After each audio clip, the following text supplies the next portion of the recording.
बिस्मिल्लाहिर्रहमानिर्रहीम। अस्सलाम वालेकुम वरहमतुल्लाहि वबरकातुहू। सल्लल्लाहु अला हबीबि मुहम्मद व आलिहि व अस्हाबिहि वसल्लम। फ़ज़ाइल तिलावत कुरान करीम। कुरान करीम पूरी इंसानियत के लिए अल्लाह ताला का सबसे बड़ा इनाम है। इसका असल हक़ तो ये है कि इस पर समझ कर अमल किया जाए, लेकिन अल्लाह ताला ने अपने बंदों को अपनी रहमत से नवाजने का एक ज़रिया कुरान करीम के अल्फाज की तिलावत को भी करार दिया है।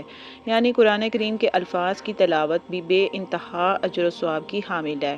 बाज़ लोग नादानी से ये समझते हैं कि कुरान करीम को समझे बगैर पढ़ने से क्या हासिल होता है। वो अल्लाह ताला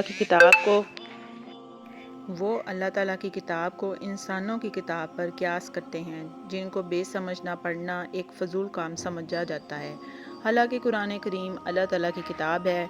इसकी तालीमात तो दुनिया और आखिरत की फलाह की ज़ामिन हैं, लेकिन इसके एक लफ्ज़ में नूर है।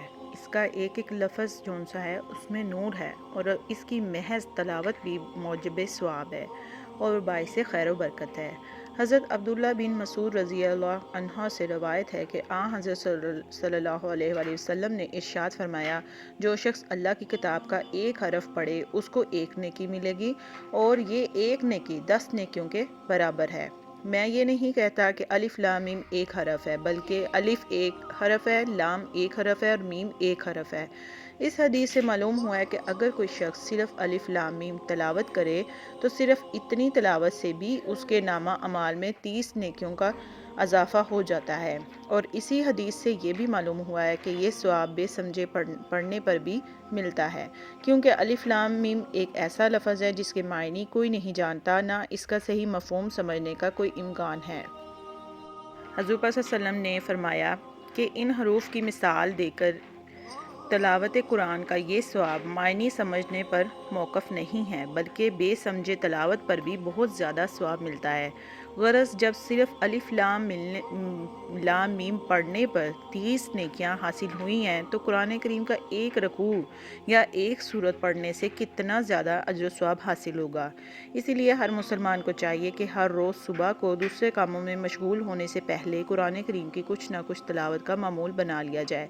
अगर ज़्यादा ना पढ़ सकें तो पाओ पारा, और इतना भी मुमकिन ना हो तो कम से कम एक रकू ही पढ़ लिया करें, तो हर रोज़ इसके नामा माल में सैकड़ों नेकियों का इजाफा होता रहेगा।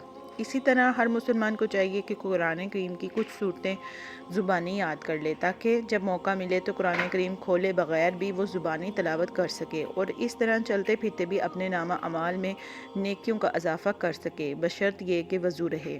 हज़रत इब्न अब्बास रवायत करते हैं कि हज़रत सल्लल्लाहु अलैहि वसल्लम ने फरमाया, जिस शख्स के जौफ़ में यानी कि उसके हाफ़ज़े में कुरान करीम का कुछ हिस्सा ना हो तो वो एक वीरान घर की तरह है।